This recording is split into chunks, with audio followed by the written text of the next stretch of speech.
실제로 이 사람이 구속 수사를 받아야 되는 구속영장 실질심사만큼 중요해지지 않을까라고 생각을 하고요.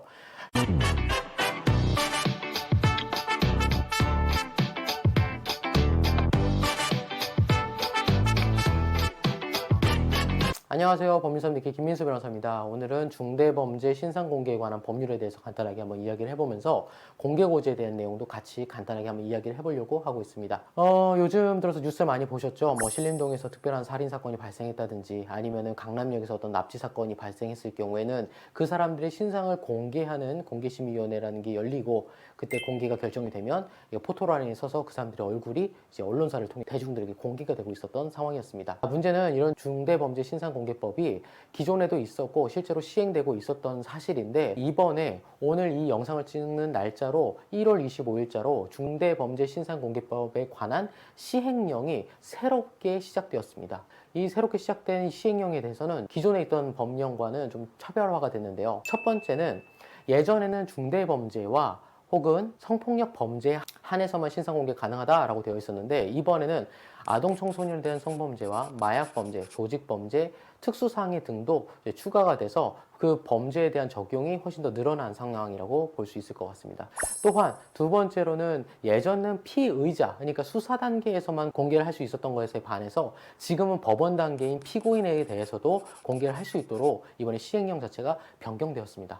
이런 시행령을 만든 이유로는 법무부는 이렇게 말하고 있어요. 이번 시행령에 대해서 법무부는 국민의 알 권리를 조금 더 보장하기 위해서 이런 시행령을 만들었고 이제 시행이 될 거다라는 취지로 얘기했는데 저 역시도 무슨 사건이 발생하면 그 사람의 얼굴을 보고 싶습니다.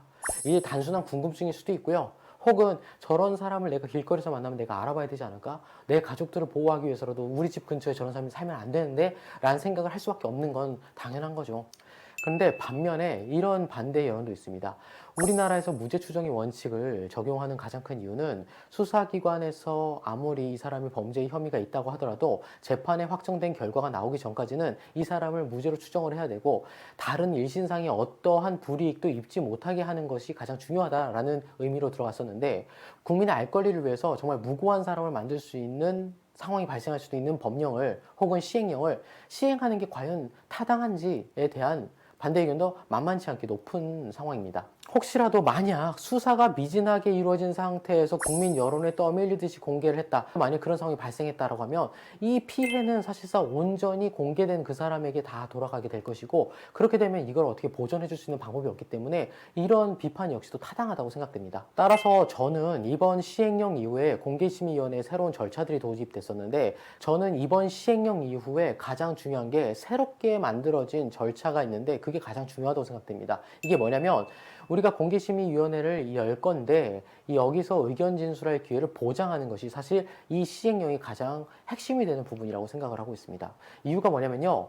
변호사들을 통해서 이제부터 이 의견을 어떻게 진술할지가 실제로 이 사람이 구속수사를 받아야 되는 구속영장 실질심사만큼 중요해지지 않을까라고 생각을 하고요. 실제 지금 우리가 공개고지나 전자발찌를 채우는 경우에도 보통 어떤 식으로 진행을 하냐면 기존에는 보호관찰소에서 전자발찌나 혹은 공개고지를 해야 되는지에 대해서 검사님들도 그냥 뭐 딱 보니까 눈빛을 보니까 이 사람은 공개고지를 해야 돼. 전자발찌를 채워야겠네. 이렇게 할 수는 없잖아요. 그러다 보니까 보호관찰소에다가 이 사람의 위험성에 대해서 평가를 해달라는 취지로 보내게 되고 그런 조사관이 조사를 한 뒤에 그 의견서를 정리를 해서 검사님에 드리면 검사님은 그걸 보시고 그걸 바탕으로 이 사람에게 공개고지나 전자발찌나 이런 부분들을 검토하게 되는 절차가 있었습니다.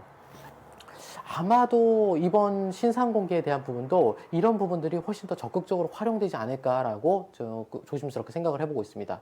뭐냐면 이 사람이 어떤 폭력성을 갖고 있는지 폭력성 테스트 아니면 성범죄라면 성범죄를 많이 저질렀었는지 성범죄에 대해서 다시 재범을 저지를 가능성이 있는지 재범 가능성 테스트 아니면 이 사람이 정말 정신적으로 문제가 있는 사람에서 사이코패스 성향을 보이는지에 대한 사이코패스 테스트 등 여러 가지 테스트를 전부 다 분석을 해보고 이걸 의견서로 정리해서 아마도 공개 결정할 때 충분히 활용되지 않을까라는 생각을 하고 있습니다. 이처럼 세상은 조금 더 객관적이고 구체적이고 혹은 과학적인 자료들을 이용하고 있습니다. 변호사들 역시도 당연히 이렇게 시대에 발맞춰서 움직여야 될 필요성이 가장 중요하게 있는 것이고요.